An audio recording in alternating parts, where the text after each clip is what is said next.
When you picture ancient Egypt, what comes to mind? Towering pyramids touching the sky, the gleaming gold of Tutankhamun's mask, mighty pharaohs, and stunning temples bathed in the desert sun. It's often portrayed as this magical land of profound wisdom, incredible science, and spiritual beauty. You see tourists wandering through ancient ruins, just in awe of how advanced this civilization was thousands of years ago. It's a picture of pure grandeur and achievement. But history is never just about glory and beauty. Behind those magnificent stone walls and sacred statues, there were dark secrets, stories that rarely make it into the travel brochures. These are tales of how power was twisted and how ordinary people suffered in silence, far from the golden splendor of the royal court. Let's start with something you might not expect. Royal conspiracies. The life of a pharaoh wasn't all about sitting on a golden throne. It was a dangerous job. Take Ramesses III. For example, we have ancient papyrus documents, like the judicial papyrus of Turin, that detail a full-blown harem conspiracy to assassinate him. One of his secondary wives, Tai, wanted her son, Pentower, to become pharaoh. So, she plotted with high-ranking officials, harem women, and even military leaders. They planned to use black magic and poison to kill Ramesses and start a rebellion. While the plot was discovered and the conspirators were brought to justice, evidence from Ramesses III's mummy suggests he might have died from a deep cut to his throat. Power struggles were deadly, and the royal court was a web of intrigue and danger. Now, let's talk about the people who built the pyramids. We often see Hollywood movies showing massive crowds of slaves being whipped under the harsh sun. But the reality is a bit more complicated, and in some ways, even darker. Archaeologists have found evidence that the pyramid builders were actually skilled Egyptian laborers, not foreign slaves. They lived in organized towns near the construction sites, received food, and were even given proper medical care. We've found skeletons of workers with healed broken bones, which means they were treated by doctors. So where's the dark secret? While they weren't slaves in the traditional sense, their lives were incredibly difficult. They worked long, grueling hours doing back-breaking labor. The skeletons show signs of severe arthritis, spinal problems, and a life of extreme physical strain. Were paid, but their payment was in the form of bread, beer, and other essentials. They were a dedicated workforce, but they sacrificed their bodies for the pharaoh's eternal glory. Their lives were short and full of pain, a stark contrast to the eternal life they were building for their king. And then there's the hidden world of ancient Egyptian medicine. They were remarkably advanced for their time. They could set broken bones, perform simple surgeries, and had a decent understanding of anatomy. But their medical practices were also deeply intertwined with magic and superstition. If a treatment didn't work, it wasn't because the science was wrong. It was because the gods were angry, or a curse was too powerful. Some of their remedies were genuinely bizarre and dangerous. For example, a treatment for an eye infection might involve using human brain or crocodile dung. While some of their plant-based medicines were effective, many cures were based on spells and rituals. Imagine being sick and your doctor's main prescription is a magical chant or a potion made from questionable ingredients. For many ancient Egyptians, sickness was a battle against unseen evil forces, and medicine was a desperate mix of science and sorcery. So, the next time you see a beautiful image of a pyramid at sunset, remember the full story. Ancient Egypt was a land of breathtaking achievements, but it was also a place of human struggle, political betrayal, and lives spent in hardship. The golden legacy of the pharaohs was built on the sweat, pain, and sometimes the very lives of countless ordinary people whose stories are buried deep beneath the sands of time. History is complex, and have you ever wondered who really held the power in ancient Egypt? We often think of the mighty pharaohs, sitting on golden thrones. But what if I told you another group held just as much, if not more, sway over the lives of everyday Egyptians? This is the story of the priests, the shadowy figures who controlled not just the spiritual world, but the very fabric of society. In ancient Egypt, religion wasn't just something you did on a holy day. It was everything. The Egyptians believed their gods governed every aspect of existence. The flooding of the Nile, the success of the harvest, your health, and even your journey into the afterlife was all in the hands of the divine. And who were the gatekeepers to these powerful gods? Priests. This gave them an incredible amount of influence. Temples weren't simply quiet places for prayer like we might imagine today. They were massive, bustling economic and political centers. Think of them as a combination of a bank, a university, a courthouse, and the nation's largest landowner, all rolled into one. They owned vast stretches of fertile land along the Nile, complete with farms, workshops, and countless workers. They collected taxes in the form of grain, livestock, and goods, which were stored in immense temple granaries. This control over food gave them a literal life-or-death power over the population, especially during times of famine. If you wanted to eat, you had to stay on the temple's good side. The high priests were some of the most powerful individuals in the kingdom, often second only to the pharaoh himself. They came from elite families and were highly educated. They were the keepers of sacred knowledge, complex rituals, magical spells, and astronomical secrets that were completely hidden from the common people. Most Egyptians were illiterate, so they relied on priests to read and write important documents, interpret dreams, and perform the essential rites needed to appease the gods. Imagine you're an ordinary Egyptian farmer. Your child is sick. Who do you turn to? A priest who'd perform a ritual and perhaps provide a herbal remedy. You're worried about your crops. Who can tell you if the gods are pleased? A priest. This belief that priests could communicate directly with the gods gave them immense authority, demanded and expected without question. Freedom was a luxury few within the temple's sphere of influence could afford. This concentration of power, wealth, and secret knowledge created a perfect environment for control and corruption. Behind the serene stone walls and clouds of incense, secrets could be easily kept.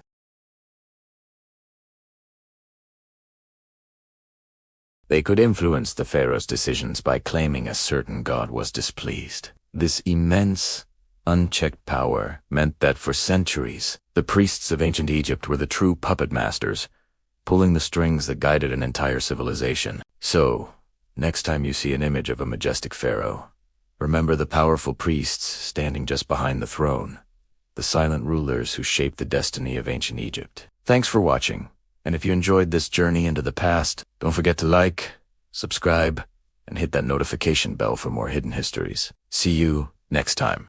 Throughout history, faith has been a source of immense comfort and community for countless people. It offers answers to life's biggest questions and provides a moral compass. But like any powerful force, it can also be twisted and used for control.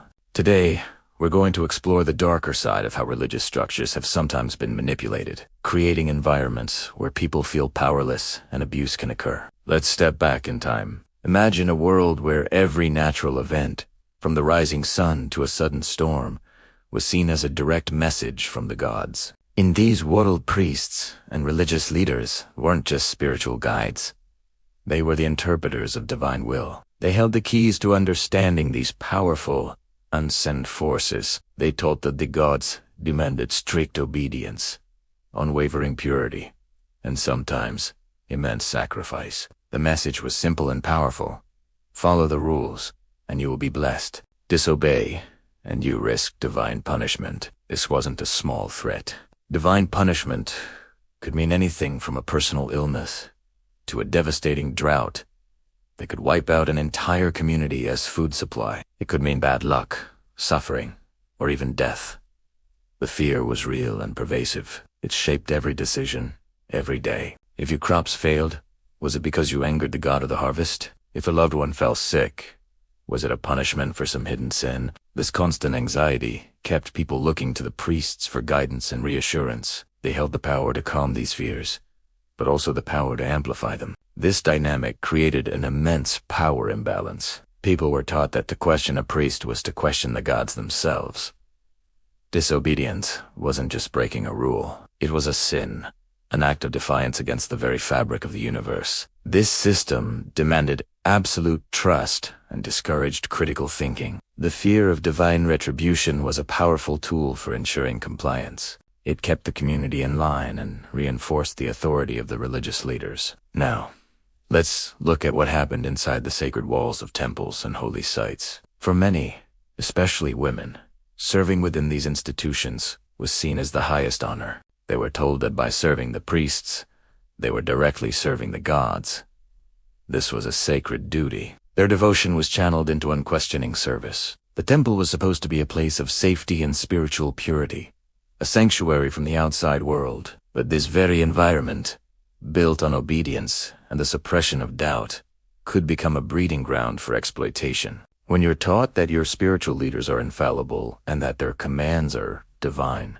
how do you push back when something feels wrong? Questioning an order could be framed as a lack of faith, a spiritual failing. The fear of being cast out, not just from the community but from the grace of the gods, was enough to ensure silence. This is how abuse can happen, hidden in plain sight. It's not always through overt force, but through a slow, systematic erosion of a person's will. The psychological manipulation is so complete that victims might even believe they are at fault, that their suffering is a test of their faith or a punishment they deserve. The very system designed to offer spiritual salvation becomes a cage. The silence of the devout, born from a genuine desire to be good and pure, allows the unthinkable to continue unchallenged. It's crucial to understand that this isn't an attack on faith itself. It's an examination of how human structures can corrupt even the most sacred ideas. Recognizing these patterns of control and manipulation is the first step toward preventing them. It's about empowering people to trust their own conscience, to ask questions, and to understand that no divine being would ever demand the sacrifice of their safety and dignity. True faith should empower and liberate, not control and silence. Thank you for joining me on this deep dive. If this video made you think, please hit the like button and subscribe for more content that challenges our understanding of the world. See you in the next one. Ever wondered what really went on behind the closed doors of ancient temples? We often picture grand public ceremonies with thousands of people gathered to witness spectacular events. But the truth is, some of the most important rituals were the ones nobody ever saw. These weren't for the masses. They were secret, exclusive, and shrouded in mystery. Let's journey back in time, not to the crowded city squares, but to the dimly lit, hidden chambers deep within the heart of ancient temples. These were sacred spaces, off limits to everyone except a select few: the high priests, priestesses, and their most trusted attendants. Imagine walking past the public courtyards, through corridors that grow quieter and narrower, until you reach a heavy, sealed door. What lay beyond was a world completely separate from ordinary life. Inside these inner sanctums, the most powerful and secretive rituals took place. The air would have been thick with incense, the only light coming from flickering oil lamps, casting long, dancing shadows on walls covered in carvings of gods and mythical beasts. The silence would be broken only by the low chanting of the priests as they performed ceremonies they believed were essential for the survival of their civilization. What was the purpose of all this secrecy? Well, these rituals were thought to be the direct line of communication with the divine. They were about maintaining Mat, the cosmic order and balance in ancient Egypt, or appeasing the volatile gods of Mesopotamia to ensure a good harvest and protection from floods. It was believed that the presence of ordinary, impure people could disrupt this delicate connection, anger the gods, and bring about disaster. Only the consecrated priests, who had undergone rigorous purification rituals, were deemed worthy to stand in the presence of the divine. Think about it from the perspective of the priests. This secrecy was their ultimate source of power and authority. They were the sole intermediaries between humanity and the gods. They alone knew the correct incantations, the right offerings, and the precise celestial alignments required for the rituals to succeed. This exclusive knowledge gave them immense influence over everyone, from the common farmer to the king himself. The pharaoh might rule the land, but the high priest held the keys to the heavens. Because no one else could witness what happened in those hidden chambers, the priests had complete control over the narrative. They could emerge from the temple and announce that the gods were pleased, that the harvest would be bountiful, or that a military campaign would be victorious. Who could question them? Their word was taken as divine will. This monopoly on sacred information ensured their elevated status in society and protected the entire religious structure. If the rituals were public, the mystique would vanish, and so would much of the priest's power. These secret ceremonies were not just about chanting and offerings. They often involved handling sacred artifacts, objects believed to be imbued with divine power. These could be ancient statues of deities, sacred texts written on papyrus scrolls, or special ceremonial tools. These items were considered so potent that even a glance from an unworthy person could supposedly drain their power or unleash dangerous forces. Guarding them in the innermost sanctum was a matter of cosmic security. So, while we are fascinated by the pyramids, the great temples, and the public festivals of the ancient world, it's crucial to remember the power of the unseen. The true engine of many ancient societies wasn't out in the open. It was humming away quietly in the darkness of a hidden room operated by a handful of people who held the fate of their world in their hands. The secrecy wasn't just for show. It was the very foundation of their power and their worldview. Thanks so much for joining me on this dive into the hidden world of ancient rituals. If you enjoyed this, don't forget to like, subscribe, and hit that notification bell so you don't miss our next exploration into the mysteries of the past. See you next time. Have you ever heard the saying, the mind is its own place, and in itself can make a heaven of hell, a hell of heaven? This idea is incredibly powerful, especially when we look at how control works. We often think of control in physical terms: chains, walls, locked doors. But what if the strongest prison isn't made of steel, but of ideas? What if fear could be more binding than any physical restraint? Imagine a world where you're taught that pain isn't something to be avoided, but a path to purity, that your suffering has a higher purpose, making you better, stronger, more worthy. At the same time, you're told that silence is a virtue, that speaking up, questioning, or complaining is a sign of disobedience, a flaw in your character. Your voice, the most fundamental tool of your freedom, is framed as a weapon against your own salvation. This creates an invisible cage. If you believe pain is good for you and silence is your duty, why would you ever cry for help? Why would you even recognize that you're in a situation that needs changing? The very thoughts that could lead to freedom are cut off before they can even form. This isn't just a hypothetical scenario. It's a mechanism of control that has been used throughout history to oppress and dominate. Now, add another layer: isolation. Imagine being systematically separated from others who might share your experiences. You're kept apart from friends, from family, from anyone who might look at you and say, "This isn't right." Without that external validation, doubt begins to creep in. Am I the only one who feels this way? Am I crazy? Maybe this is normal. Maybe this is just how life is. When you're isolated, you have no one to compare your reality with. You can't share stories. You can't build solidarity. You can't realize that your personal struggle is part of a much larger, systemic problem. Your experience becomes an island, and you're its sole inhabitant. This loneliness becomes a powerful tool for your captor, because a person who feels completely alone is far easier to control. They have no one to turn to, no one to confide in, and no one to plan an escape with. Over time, this combination of manipulated beliefs and forced isolation has a devastating effect. What begins as a set of rules you re-force to follow slowly transforms into a destiny you accept. The lines blur between what is being done to you and what you believe you deserve. The suffering no longer feels like an injustice. It feels like fate. This is just my lot in life. You might start to think, this is just how it's meant to be.